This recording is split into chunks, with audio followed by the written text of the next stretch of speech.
Long ago, before wealth was counted in money, before names were written in books, there was a village that believed one thing deeply, that every stranger carries a story, and some carry destiny. This village was called Ilorun. It sat quietly between red earth and tall trees, where smoke from cooking fires greeted the sky every morning, and elders spoke more with silence than with words. But in Ilorun, there came a season that tested the hearts of everyone. The season of hunger. The rain refused to fall. The rivers shrank. The farms dried. The lands rotted beneath stubborn soil. Each morning, women opened empty pots. Each night, children slept with hunger pressing against their ribs. In times like this, the true nature of people reveals itself. Some locked their doors. Some counted their food twice. Some pretended not to hear cries in the night.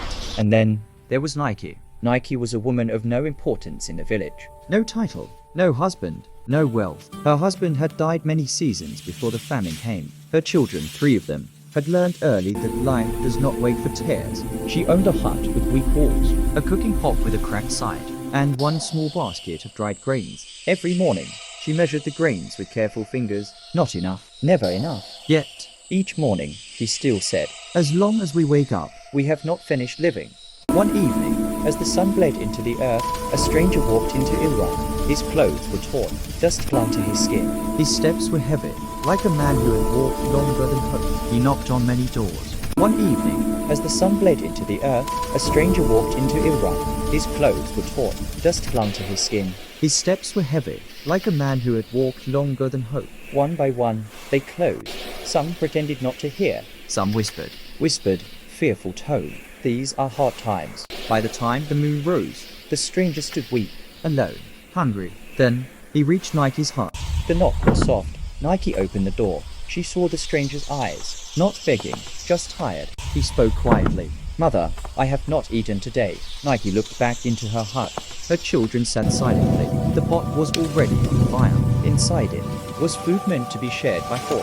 Her heart argued with her stomach. If she shared, her children would eat less. If she refused, a man might sleep hungry under the open sky. Then she remembered the words of her mother. "The hand that gives during hunger feeds more than mouths." She stepped aside. "Come in." Nike served the stranger. Not a small portion, not leftovers. She gave him the best share. Her children watched. They did not complain. They had been raised to understand something deeper than hunger. As the stranger ate, he looked around the hut. The cracked pot, the thin mats, the tired faces. When he finished, he stood up slowly. Music quiets. The stranger spoke. Deep, calm. "Many closed their doors today. You opened yours." He looked at Nike and said, "This food will not end with you." Then he added, "Your children, and your children's children, will remember this night, even if they do not know why." Before dawn, the stranger was gone. The years pass. Soft drums resume. The famine ended. Slowly, painfully, life returned to normal. People forgot the stranger, but something had already shifted. Nike's children grew. One became skilled with words, one with trade, one with wisdom beyond his age. Doors opened for them where others struggled. Favor followed them quietly. People said, whispered, luck, but elders knew better. Years later, an old elder visited Nike's grown children. He said, "Do you know what your mother did during the famine?" They shook their heads. The elder smiled gently. "She fed destiny, without knowing its name." Nike grew old in peace. Her children prospered in different ways, not without struggle, but never without help.